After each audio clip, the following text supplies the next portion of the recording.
wins. Ready? Okay, good luck to both of you.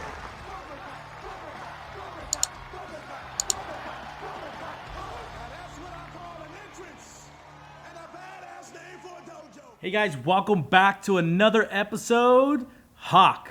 All right, man, where do we go with Hawk, man? So, first off, let's just talk about this character. Before we jump into the predictions, you know I like to kind of psychoanalyze and kind of dig a little bit deeper and kind of go back to this character's past and kind of try to figure out where the heck is this character going to go.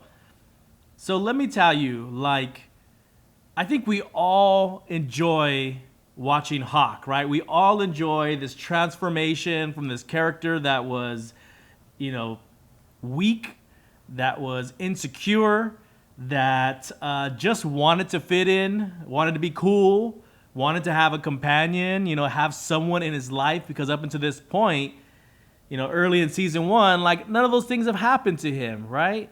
And then we learn later in season 2 how kids are picking on him, the mom calls the school, all that stuff. And you see that part where he kind of goes into his bedroom and just like loses it, right? And I think about a lot of people that I've met in my life, and everyone, there's from all walks of life. Everyone has different personalities. Some people are alphas and all this kind of stuff, right? But when you meet people that are gentle and a little maybe insecure, it's always tough for them to be social. And so, like, what I really, I guess, not surprised, but I guess what I'm trying to say is that when someone like Hawk finally finds this inner strength, this inner power, it's hard to reel that back. And when you look at his character, we saw it at the end of season 1 where he starts doing cheap shots and he runs and jumps and throws that elbow, all that craziness, right? But then you go into season 2 and you see how he treats other people. You see how he treats the new recruits, right? Talks down to them, makes fun of them, does all that stuff. Kind of reminds me of like a sorority, right? I guess you can say, I don't know. And you also see what happens with his girlfriend at the time and how she ended up leaving him just because he was just a jerk, man. And when you've lived the vast majority of your life, kind of people being picked on and people making fun of you and just ignoring you like you don't even exist, when you finally get to a stage in your life where you feel like your confidence is boosted, you're not afraid of people anymore, you're transitioning with Hawk transitioning into an alpha, it's hard to reel back. And just remember, with everyone that has a mentor, these mentors can teach you great things. These mentors can also teach you a lot of stuff that maybe, just maybe, isn't socially accepted. And that is, Kreese, right? He's the biggest influencer of doing things, taking cheap shots, doing whatever it takes. And life is, you got to be tough. You got to take it by the horn. And who cares who you hurt in the process? And so Hawk's gone through that transition, man. But let me tell you something that cracks me up about this guy, right? And maybe I'm the only one that's noticed it. I doubt it. But you ever notice how he always gets beat up? Every single time he's facing someone, he's gotten beat up. He's faced Robbie, got beat up. Faced Miguel, got beat up. Freaking Dimitri, dude, beat him up. Man, I couldn't stop laughing. I'm like, what the hell? Dimitri beat you up. How is that possible? How is that possible? He's a tough guy, whatever, and still, I think it just only adds to that fire, only adds to that anger that he has inside, that now he has something to fight for, where maybe before it was more of a transition of learning to be tougher. But now, now he's learned to channel anger to help him do whatever he wants to do. And I honestly, with Hawk, like, we can get into the predictions now. Like, I don't know where this character is going, man. And I, for one, personally, I love it. I love how tough he is. He's a badass, all that stuff. But it's kind of getting to the point where it's like, how can you slide all the way to right field and just stay there? And so towards season 2, I don't know about you guys, but I started kind of getting annoyed with him. Like, all talk, no punch, man. Dimitri took you out, bro. I mean, come on. So it's like it's kind of like when people continue to be loud and loud and loud and obnoxious over time, you just tune them out, man. And I think that's kind of what started happening to me with Hawk is I just kind of started tuning him out because everything is over the top, everything's exaggerated, he's got to be this larger than life character. And so for me personally, I just kind of started tuning him out. I'm like, whatever, dude. Like, you're gonna get served at one day, and then Dimitri comes along and knocks you cold. I'm like, wow, that's didn't see that one coming. But if Dimitri can do that to you, come on, bro, come on. So let's talk about where he might be going in season 3. Clearly, if Miguel's out of the picture, Kreese has got the dojo, who's his star pupil? It's going to be Hawk, man. It's going to be Hawk. And Hawk's already shown that he's the type of character that doesn't mind doing dirty stuff, trash Miyagi-Do. He's going to do stuff like that all season long. And I'm just curious about who he's going to target.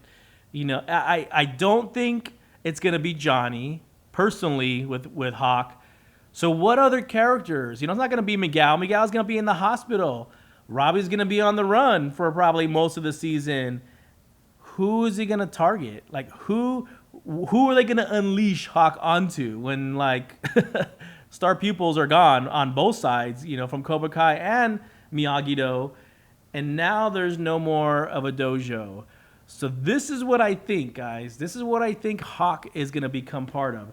So now that Kreese has waged a war, what's going to stop them from destroying LaRusso's auto center or whatever? Who's going to stop them from defacing, destroying, breaking glass, destroying like really nice cars? Who's going to stop them from doing that? Nobody. And so I think Kreese will use Hawk as the person that really shifts that dojo into taking action against the LaRussos. I don't think it's going to be about Johnny in this one. I know everyone thinks that. It's going to be about Johnny. I know he plays a role in all that stuff, or he's going to play a role in this season, clearly. But when you look at Hawk, like, Hawk is super impressionable, clearly as intelligent as he is. It's all testosterone now, so he's not thinking logically. He's just going to do whatever he's told. So now he's become a follower, in my opinion. That's why I don't see any leadership in him. He makes a lot of noise and a lot of this, a lot of that, but it's like it's all smoke and mirrors, man. And everyone that he's stepped up to, put him in his place. So now I think he's gonna be one of those characters that just becomes conniving, that wants to start a war, that wants to target, like I said, Daniel's auto dealership, all those types of things to continue now because he's made it personal to go on the offensive to destroy things. This isn't about teenagers wanting to fight anymore. And in my opinion, I don't think it's about All Valley anymore. I don't think it's about any of that stuff. Now, with Kreese at the helm, this is going to be about destroying people's lives. Because that's what Kreese is good at, man. And like I said, I predicted it that he would easily, kind of subtly, manipulate people. Well, guess who's the biggest one that's open to manipulation in Cobra Kai? It's not Miguel, right? How many times did Miguel start to question Sensei Kreese? Probably in season 2, I don't know, about 4 or 5 times at least. So now he's become that star pupil. Now he's got to be that one that has to like be the one that tosses gasoline, that he can be easily manipulated to cause problems for them. And I'm not really sure if he'll be used to target Kreese. I don't know. I do think that Kreese, if I have to think, he's a very tactical soldier, right? So he's very tactical. I don't think he'd use children for that, to tell you the truth. I think he'd use some people to do stuff like that. So I don't think that he's going to necessarily play a role into doing things towards Johnny. Definitely LaRussos. What does Johnny have, dude? He don't have anything. He don't even have his car, man. He left the car at the damn beach. Come on. What does he have? You know, some Coors in the refrigerator. What does he have? He doesn't have anything. So how would he target him? How else would he embarrass him? How else, would he target him as if he has something to lose? Man, he's lost everything. He don't have anything. Who's next? Be Daniel. Daniel and his family. Ultimate prize. Get Miguel back. I don't think that Hawk would be the tool that he would use, that Kreese would use to try to get him back. So tell me what you think, guys. Tell me what you're thinking about the reaction videos so far. Thank you for actually all the comments and the subscriptions. If you enjoyed this video, make sure to subscribe. Make sure to hit that bell, you guys, because I'm trying to pump out these videos as fast as I can. And it's getting tough, man. I'm trying to get them out, though. I'm trying to do one almost every night. I'm staying up till like 2 o'clock in the morning trying to knock these things out for you guys. But tell me what you think. Tell me if you think that if Hawk's going to be a tool to drive kind of mayhem into the LaRusso home and with Johnny as well. And tell me what you think. Even maybe Samantha? Who knows? I'm not sure.